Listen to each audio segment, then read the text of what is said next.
Hello everyone. Now you will hear a brief summary of the movie Small Change. Enjoy watching. Three best friends agreed to put their most valuable things into a box. For example, Kevin stole a female condom from his mom.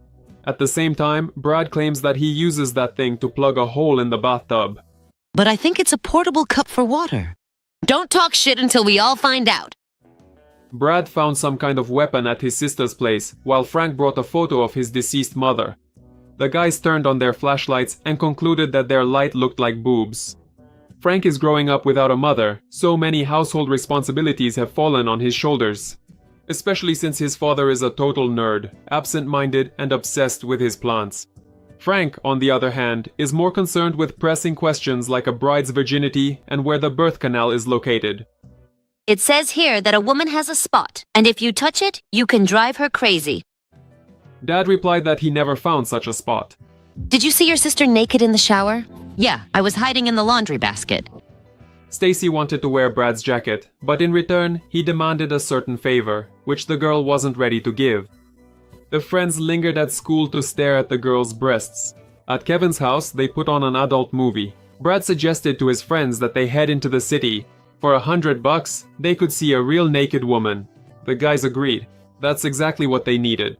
So they emptied their piggy banks, where they'd been saving all their pocket money. The guys gathered the needed amount and set off for the big city on their bikes. These are the paths for virgins. We're virgins! Not for long.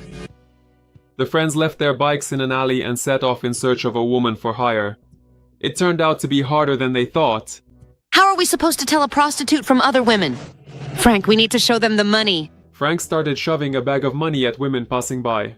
You can undress for $103.62.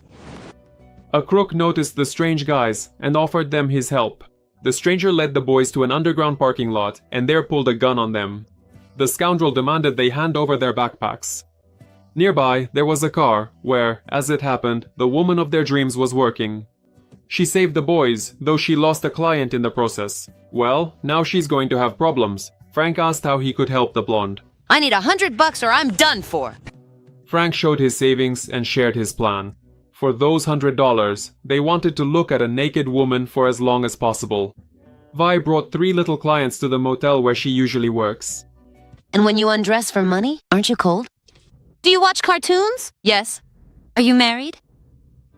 Lying down or standing up? Vi asked. Then she ordered them to turn off the overhead light and turned on the desk lamp. Finally, the boys were able to fulfill their deepest wish, to see a naked woman's breasts. But Frank is a gentleman, so he covered his eyes with his hand. This is the most important moment of my life. After something like that, you could have a smoke or at least just hold a cigarette between your teeth. Alas, the moment of joy was spoiled by the fact that the boys' bicycles were stolen. Meanwhile, Vi came to her pimp and handed him a bag of small change. What am I? A washing machine to you. Cash doesn't consider his workers to be people and treats them very harshly. Cash himself is slowly stealing money from his boss. The gangster left on his own business and ordered the workers not to go anywhere. However, Vi noticed some familiar guys standing outside, getting soaked in the pouring rain. Without asking, Vi took Cash's car and drove the guys home. She dropped Frank off last. The woman liked this nice quiet neighborhood. It looked like a scene from some family movie. Vi was about to head back to the city, but the car stalled. The woman asked Frank if she could make a call from his house. His father wasn't there. Probably, as usual, he's trying to save his beloved swamp, but he won't succeed because the man has no money. Finally, Tom came home and first got acquainted with his guest's backside. Vi, this is Dad. Hi, Dad. Frank lied to his father, saying that this woman was Brad's new math tutor. While looking over the car, the man asked Vi to help his son with it as well. He himself doesn't have much experience. That's easy for you to say. You're a professional. How long has it been since you, so to speak, last practiced? I practice every day at the grocery store.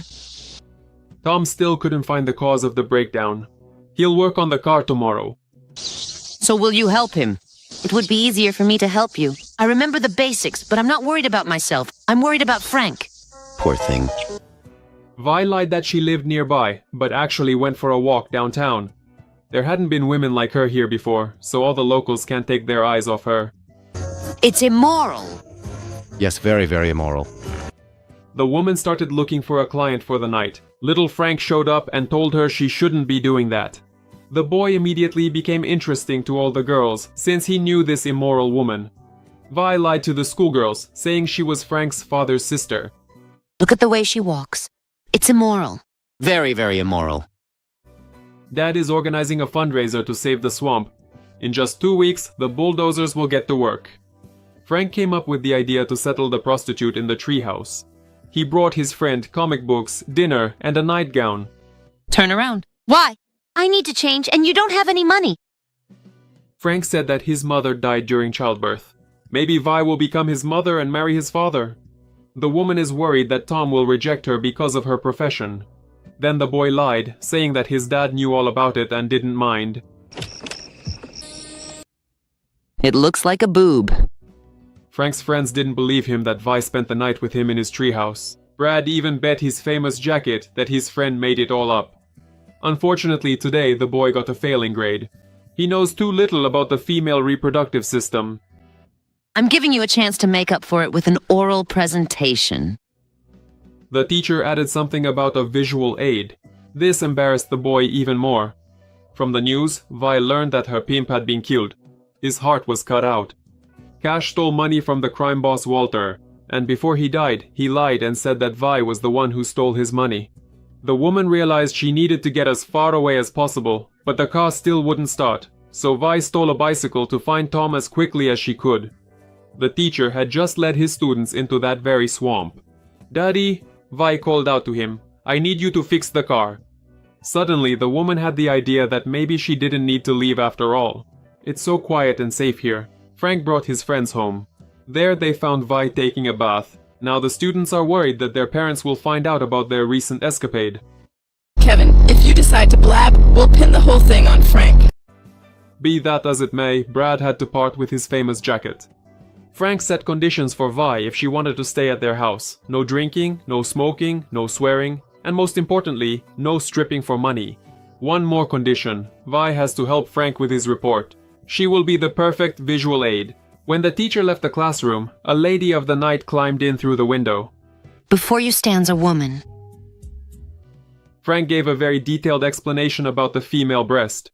It can be both a source of nourishment and a soft pillow. The classroom door had been closed in advance, so the teacher wouldn't interrupt the demonstration with the woman. Frank drew the ovaries, fallopian tubes, and uterus. Unfortunately, just as it got to the most interesting part, sexual intercourse, the presentation had to end. The teacher burst into the classroom, and the visual aid ran away.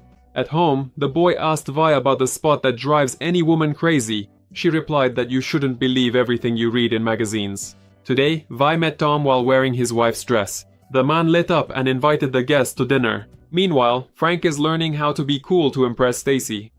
Stacy herself shared her opinion about Vi with her mother. Who is that woman with him? She's a whore. Vi mistakenly thinks that Tom knows about her profession and is surprised by his tolerance. And who is that with him? His sister. Maybe she's his half-sister? His real sister? Such tender relationships between family members. Tom confessed to Vi that he feels an animal attraction to her, and they finally kissed in front of this lovely family. The couple ran into Kevin's parents on the way, and it turned out that the boy's dad hadn't used her services. Vi improvised and lied, saying she was teaching the man to dance. Dancing? You teach both dancing and math? Vi realized that Tom didn't know who she really was, got upset, and ran away that very moment. Tom doesn't understand what's going on. Now she's going to tell the man the whole truth. For example, Vi lives in a treehouse, and all the men treat her like a commodity, because that's exactly what she is. She's not a tutor at all. Frank lied to everyone to get them married. It turns out Tom isn't all that tolerant either. He got angry and ran out of the treehouse. The boy still thinks that Vi is a great catch. She scored 98 out of 100 on a cosmopolitan quiz. Frank suggested that Dad call Vi, but the woman broke her phone, packed her things, and headed to her car. She intends to leave town. The upset boy threw everything connected to Vi into the trash bin. The adults had a calm conversation, made up, and spent the night in the treehouse. Finally, the woman admitted that her real name was Eva, At night, unable to sleep, Kevin's father called Eva's pimp to complain about the worker. Her friend answered the phone. She happened to be in the car with the gangster Walter at that moment. That's how the gangster found out which city Eva was hiding in. In the morning, Frank couldn't believe his eyes. Eva and Dad were busying themselves with his plans. The woman would stay with them for now, but not as a new mom, let's say as a family friend. Life was starting to get better. Frank and his friend went to the store. Walter happened to drop by here. He was showing the locals a photo of Eva. Luckily, she had already changed her appearance. Eva was getting ready to make a run for it again. Staying in the city was just too dangerous. She and Frank burst into tears because neither of them wanted to say goodbye. Nevertheless, Eva swiped $50 from Tom and headed to the train station. That same evening, Frank spruced himself up and went to the dance. Unaware of everything, Tom finally figured out how to fix the car. He grabbed the blue backpack and drove to school in Eva's car. As a result, Walter spotted the car belonging to the murdered henchman. At school, instead of Frank, Stacy hung out with Brad, and the boy was very upset. He met Kevin, who had stopped washing himself so he wouldn't be like his cheating father. He's quite the neat freak himself. Frank wasn't upset for long. After all, why dance with some Stacy when he has Eva? The woman came one more time to say goodbye to the boy. Hey there, look honey, it's your wonderful dance instructor. She's very attractive. Stacy's attention immediately shifted to Frank. The stylish guy handed her his leather jacket and asked her to dance, but not her. He invited the shy friend who had always liked him. Tom pulled up to the school, and right behind him was Walter. Kevin's offended dad confronted the dancing couple, saying there was no place for a slut at the school, and immediately got punched in the face. So the dance night ended in a brawl. During the chaos, Walter pulled Eva aside and demanded his money back. It turned out that Cash had stolen $250,000 and hidden it in his car's gas tank. But Eva had no idea about any of this when she stole the car. Frank set off the fire alarm, which saved Eva, and Brad locked the criminal in the storage room. This allowed the group to escape in the ill-fated car. Little Frank is behind the wheel. Brad is in charge of the pedals.